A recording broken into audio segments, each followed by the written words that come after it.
अस्सलाम वालेकुम।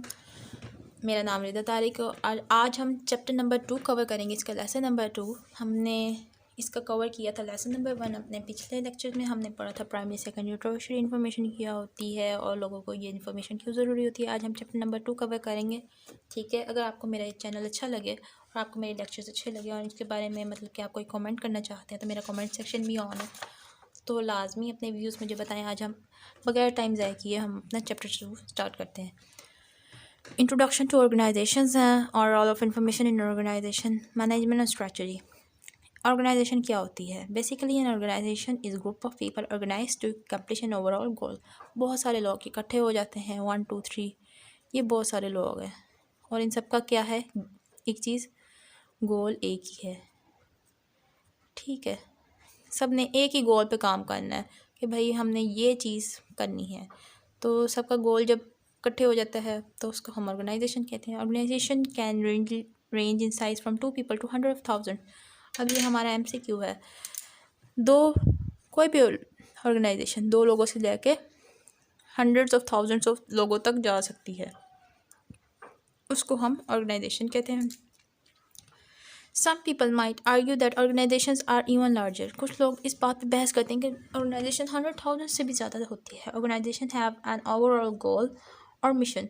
ऑर्गेनाइजेशन का एक ओवरऑल गोल होता है या मिशन होता है विच इज़ यूजुअली सब divided into various other goals. एक बड़ा गोल जिसको हम छोटे छोटे गोल्स के बाद अचीव करते हैं उसको हम ऑर्गेनाइजेशन कहते हैं। छोटे गोल्स को स्ट्रैटेजिक बोलते हैं, बड़े गोल को ओवरऑल गोल कहते हैं। A structure through which individuals cooperate systematically to conduct business। एक स्ट्रक्चर होता है, ठीक है। ऑर्गेनाइजेशन एक स्ट्रक्चर है थ्रू विच इंडिविजुअल्स कॉपरेट करते हैं सिस्टमेटिक टू कंडक्ट बिजनेस। 1 ने 2 से बात की, 2 ने 3 से बात की, 4 से बात की, नीचे से स्ट्रैटेजी स्टार्ट हो रही है और ऊपर जाते जाते वो गोल तक जा रही है। It is a collection of people working under predefined rules and regulations to obtain a set of objectives. हमें एक रूल्स दे दिए गए हैं कि आपने इन रूल्स के तहत ये गोल लेना है। रूल्स के बगैर कोई नहीं चल सकता, ठीक है। आपने ये चीज़ याद रखनी है। हमें रूल्स मिल गए हैं, रेगुलेशंस मिल गई हैं, हमने अपना ऑब्जेक्टिव अचीव करना है, कुछ भी हो जाए। It is a stable formal social structure. अब वो सोशल स्ट्रक्चर स्टेबल है, फॉर्मल है और सोशल है। स्टेबल मतलब वो चीज़ जो एक चीज़ सस्टेन कर जाए, स्टेबल हो। जैसे हमारा ये पेंसिल, ये है रेज़र, ये स्टेबल है, ठीक है। ये खड़ा हो जाएगा तो अनस्टेबल हो जाएगा, ये गिर जाएगा, इसी को बोलते हैं stable. It takes resources from the environment and processes them to produce outputs। Environment से हमने लिए resources, उसको किया process और हमने बना दिया output। Input, process और output। Organization is understood as planned, coordinated and purposeful action of human beings in order to compile a common tangible or intangible product or service। हमें एक मतलब कि अच्छी कोऑर्डिनेट है, प्लान्ड है, पर्पसफुल एक्शन हो रहा है ह्यूमन बींग्स का in order to construct a compile single tangible. कोई भी चीज़ हो सकती है, प्रोडक्ट हम बेच रहे हैं, टेंजिबल भी हो सकता है, वो इंटेंजिबल प्रोडक्ट भी हो सकती है, वो सर्विस भी हो सकती है। टेंजिबल कहते हैं जिसको हम हाथ लगा सकें, फिजिकल हो, और इंटेंजिबल प्रोडक्ट जिसको हम हाथ ना लगा सकें। अब टेंजिबल में हमारे आ जाते हैं करंट एसेट्स, आ जाती हैं चीज़ें, आ जाती हैं इंफॉर्मेशन। जैसे इंटरनेट है, वो हमारा इंटेंजिबल एसेट है, ठीक है। जैसे आपके पास ये डाटा है और ये बुक है, शो तो आपको भी हो रही है लेकिन ये आपके लिए इंटेंजिबल है। जब तक ये बुक आपके हाथ में नहीं आएगी तब तक ये टेंजिबल नहीं होगी। तो मैं इसी तरह आपको सर्विस दे रही हूँ, वो इंटेंजिबल है। और सर्विस जो आपको घर आके कोई और देता है AC साफ़ करने की, तो वो टेंजिबल हो जाएगी। आगे चलते हैं। This action is usually framed bye formal membership and formal institution rules. Formal लोग आ गए हैं, मेंबरशिप है, तमीज़ से लोग फॉर्मल आ गए हैं, 3 लोग आए, 4 लोग आए और सब अपना अपना काम अपने तरीके से कर रहे हैं। Organization is a permanent arrangement of elements. एक एलिमेंट्स का परमानेंट अरेंजमेंट को हम बोलते हैं, ठीक है, इसको। These elements and their actions are determined by rules so that a certain task can be fulfilled through a system of coordinated division of labour. अब एक्शंस हैं, रूल्स बनाए हैं, उसके ज़रिए हमने ये काम किया है, ठीक है। एक सीढ़ी चढ़ी, दूसरी सीढ़ी चढ़ी, तीसरी सीढ़ी चढ़ी और हमारा कोऑर्डिनेशन डिवीजन ऑफ लेबर आ गया। हर बंदा अपने हिस्से का काम करेगा। एक बंदे को 3 टास्क दिए हैं, दूसरे बंदे को 2 टास्क दिए हैं, उसने अपने अपने काम करने हैं और उन रूल्स के तहत ही करने हैं। An organization is defined by the elements that are part of it. एक ऑर्गेनाइजेशन को डिफाइन किया जाता है जो उसके एलिमेंट्स जो उसका हिस्सा होते हैं, मतलब कुछ भी एक बंदा जहाँ भी जाके खड़ा हो रहा है, मेरा इन्वामेंट, ठीक है, मैं यहाँ जाके खड़ी होती हूँ, तो वो जहाँ मैं जाके खड़ी हो रही हूँ ये मेरा इन्वामेंट है, ये मैं हूँ इंडिविजुअल, ठीक है, और मैं यहाँ जाके खड़ी हो जाती हूँ, ये मेरा इन्वामेंट है, ये मेरे हम सब के गोल्स हैं, ये मेरे अलावा लोग हैं 1 2 अपने अपने डेस्क पे बैठे अपने अपने काम कर रहे हैं, तो मेरे साथ जो भी एलिमेंट्स का इंट्रैक्शन हो रहा है ये कंप्यूटर से है, ठीक है, तो जिन चीज़ों का भी इंट्रैक्शन है वो सब ऑर्गेनाइजेशन है, और यही हमारा मतलब कि हम एक पैटर्न में चल रहे हैं, इसके 2 टास्क हैं, इसके 3 टास्क हैं, इसके 4 हैं, इसके 15 हैं, और ये आगे जाते जाते जाते जाते कोऑर्डिनेशन हो रही है, ठीक। इसके बाद आता है हमारा ऑर्गेनाइजेशन के एलिमेंट्स हो गए।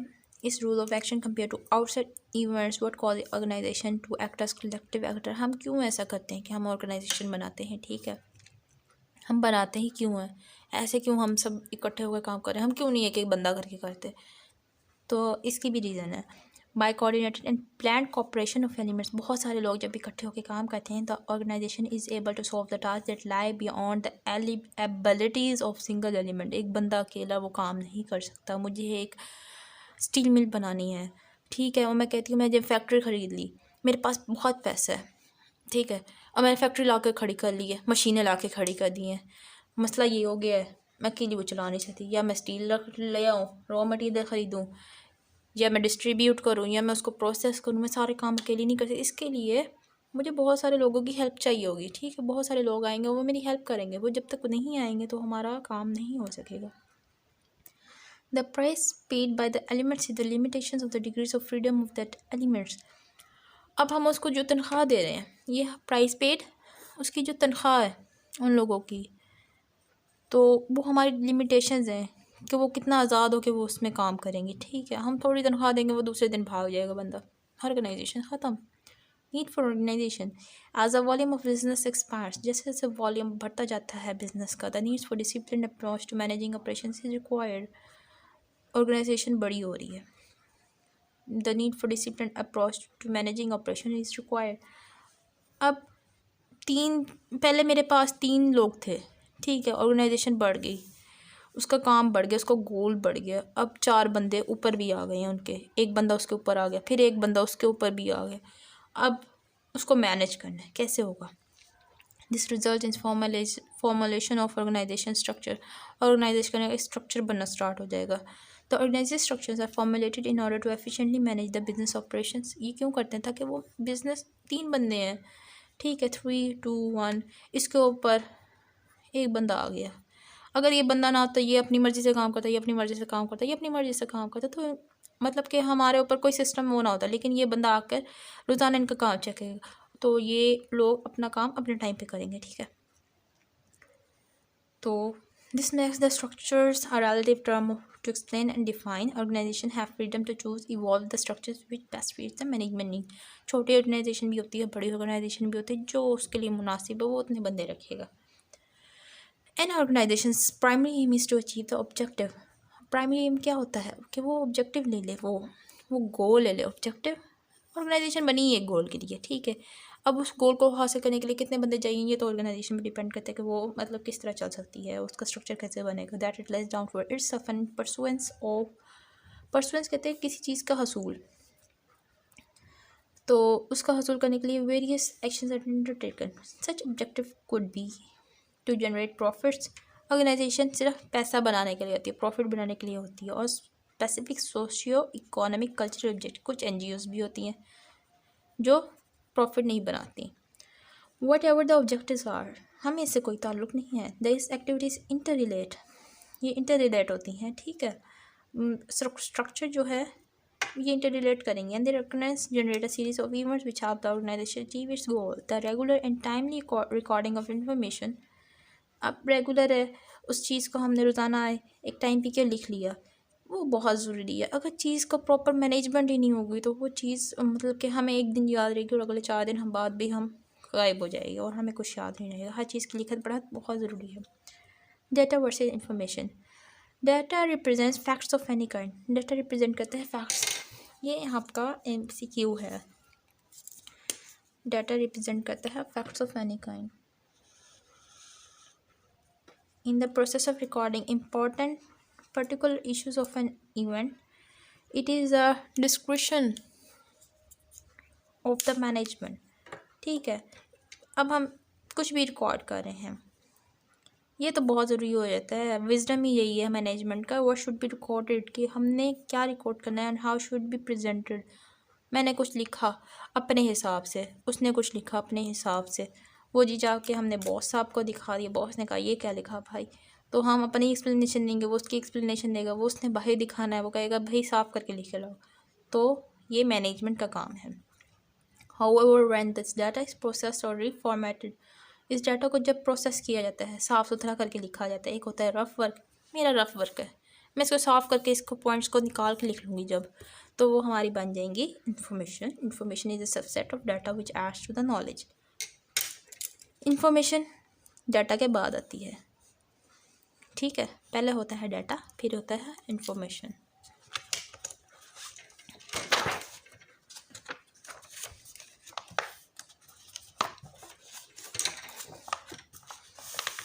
इसके बाद आ गया हमारा information should be relevant. Information relevant होनी चाहिए so that it is valuable for the recipient. Information मतलब कि उस चीज़ के मुतालिक होनी चाहिए, और उसमें कहानियाँ शायरियाँ लिखनी शुरू कर देंगे तो वो चीज़ ही फेंक के चला जाएगा। The process form of information is more valuable. अब प्रोसेस किया हमने इन्फॉर्मेशन को तो वो ज़्यादा वैल्यूएबल होगी than the raw form of data. अब रॉ फॉर्म से ज़्यादा वो वैल्यूएबल है। Still all information is not a value of everyone. सारी इन्फॉर्मेशन हो सकता है, मुझे कुछ चाहिए, उसको कुछ चाहिए, मुझे डाटा चाहिए, उसका नंबर चाहिए, उसको एड्रेस भी चाहिए, तो हर किसी की ज़रूरत के मुताबिक इन्फॉर्मेशन अवेलेबल होनी चाहिए। Distributing common information to everyone may result in a waste of time. हर किसी को पूरे निकाल के हमने वो चेकलिस्ट दे दी है, उसको चाहिए एक पेज, वो ज़ाया हो जाएगी, टाइम का भी कन्फ्यूजन भी होगी और इरेलीवेंट भी हो जाएगी, नो वैल्यू। अगला हमारा पॉइंट है इंफॉर्मेशन क्वालिटी चेकलिस्ट। तो इसमें आ जाता है आगे इन्फॉर्मेशन की क्वालिटी को किस तरह चेक किया जाता है। The information can also be ran in according with the quality it has in it. अब इन्फॉर्मेशन है तो उसके अंदर क्या क्या क्वालिटीज़ हैं, उसकी तरह हम चेक करेंगे। The experts have device certain criteria to evaluate the quality of information. अब एक्सपर्ट्स हैं, उन्होंने मतलब कि इसकी क्वालिटी के लिए कुछ वो बनाए हैं असूल कि भाई ये क्वालिटी चेक कर रहा है और इसमें चेक करो ये सब कुछ है, अगर है तो वैलिड हुआ, वरना वो मतलब कि उसके मेयार पे पूरी नहीं उतरती। चलें फिर पढ़ते हैं। Is it clear who has written the information. क्या ये वाकई इन्फॉर्मेशन लिखने वाला वैलिड बंदा है। हु इज़ द ऑथर, लिखने वाला कौन है। Is it is an organization और एन इंडिविजुअल पर्सन, क्या किसी ऑर्गेनाइजेशन ने मिल के लिखा है या एक बंदे ने लिखा है। Is there a way to contact them, क्या इसके लिए कोई नंबर, ईमेल या कोई भी उनका एड्रेस, पोस्टल एड्रेस है। Are the is aims of the information clear, कि इंफॉर्मेशन जो दी गई है क्या वाकई किसी चीज़ के बारे में दी जा रही है, उसके वजूहात पूरी सही हैं। What are the aims of information, उनकी क्या वजूहात है। व्हाट इज़ इट फॉर, ये है किस लिए information. Who is it for, किसके लिए है। Does the information achieve its aim, क्या इन्फॉर्मेशन वाकई अपने एम पूरा करती है जो हमें दी जा रही है। Does the information do what it says, क्या इन्फॉर्मेशन वही सब करती है जो ये कहती है।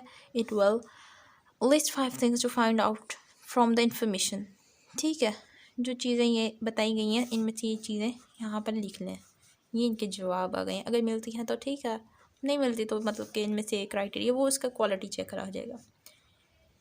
क्या इन्फॉर्मेशन को चेक किया जा सकता है, क्या इन्फॉर्मेशन का ऑथर क्वालिफाइड है। Has anyone else said the same things anywhere else, क्या किसी और ने भी इन्फॉर्मेशन लिखी है। Is there any way of checking this out, क्या ये किस तरह चेक किया जा सकता है। वो क्या पता ये किसी और की चोरी करके ले आया। If the information is new is there any proof, क्या पता वो गलत लिख रहा हो। व्हेन वाज इन्फॉर्मेशन प्रोड्यूस, ये कब की है। Is it up to date, क्या ये ताज़ा है। Can you check to see if the information is up to date, उसके डेट चेक करें। Is information bias in any way, क्या उसको मोड़ तोड़ के पेश किया गया है। Has information got a particular reason for wanting you think in a particular way, कि भाई उसकी कोई रीज़न भी है कि भाई ये वाकई इंपॉर्टेंट है information. Is it balanced view और does it only give an opinion, एक राय है या मतलब कि दोनों रुख को पेश कर रही है।